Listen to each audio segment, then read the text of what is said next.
First time বর এবার শিবরাত্রি করলো। যদিও শ্রাবণ মাসে ও করে, সেটা আমার সাথেই করে, কিন্তু তখন এতক্ষণ উপোস থাকে না। এই ফার্স্ট টাইম শিবরাত্রির দিন ও এতক্ষণ উপোস থেকে সন্ধ্যের সময় জল ঢেলেছিল।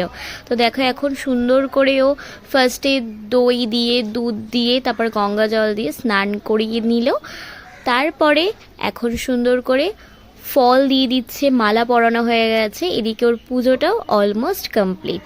তো এদিকে তো পুজো দেওয়া হয়ে গেছে, তো এখন তো কিছু খেতে হবে। তো সেদিনকে আমি ডালিয়ার খিচুড়ি বানিয়েছিলাম, আর তার সাথে ছিল বিট ভাজা, শসা, লেবু।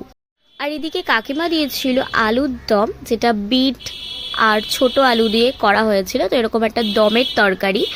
তো শিবরাত্রির দিনে আমাদের এটাই ছিল খাওয়া দাওয়া। তোমরা কে কী খেলে অবশ্যই কিন্তু একটা কমেন্ট করে জানিও।